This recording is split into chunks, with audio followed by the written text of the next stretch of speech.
ఇది ఒక real story అనమాట. జపాన్లో ఒక అద్దం ప్రతి సంవత్సరం ఏప్రిల్ మొదటి వారంలో ఒకరోజు ఏడుస్తుంది.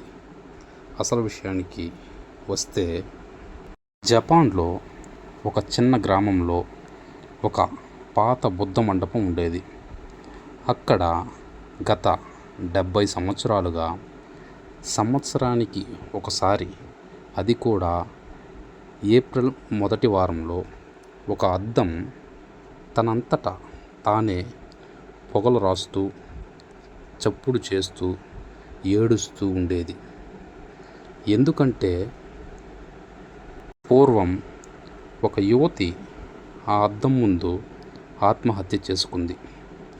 అది కూడా ఎందుకు ఆమె ఆత్మహత్య చేసుకుంది అంటే, ఆమెకు ప్రేమలో ద్రోహం జరిగిందని ఆత్మహత్య చేసుకుంది.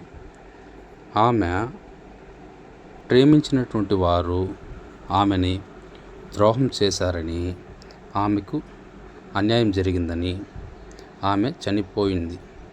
ఆమె చనిపోయిన రోజే ఆ మండపంలో ఉన్నటువంటి మత గురువులు ఆ యొక్క అద్దాన్ని అయితే అక్కడి నుంచి తొలగించాలని అనుకుంటారు. అయితే అదే రోజు తీసే ప్రయత్నం చేస్తూ ఉండగా ఒక పక్షి అయితే అక్కడికి వచ్చింది. అప్పుడు ఆ మండపంలోని ఒక శిష్యుడైతే స్పృహ కోల్పోవడం జరుగుతుంది. అంతే, అప్పటి నుంచి ఆ అద్దాన్ని అయితే ఎవరు తీయరు. ఇలా జరుగుతుండగా 2001లో ఒక శాస్త్రజ్ఞుడు ఆ మఠానికి వచ్చాడు. ఆ అద్దాన్ని పరీక్షించినప్పుడు ఆ అద్దంలో ఎలక్ట్రోమాగ్నెటిక్ పల్స్ వేరియేట్స్ అతనికి కనిపించాయి. అయితే అది కేవలం ఆ రోజు మాత్రమే జరిగింది, అంతే. అయితే ఆ అద్దంలో నిజంగానే ఆ చనిపోయిన ఆ యువతి ఆత్మ ఆ అద్దంలో ఉందా, లేక ఇదంతా మానసిక భ్రమ అనే విషయంలో ఎవరికీ తెలియటం లేదు.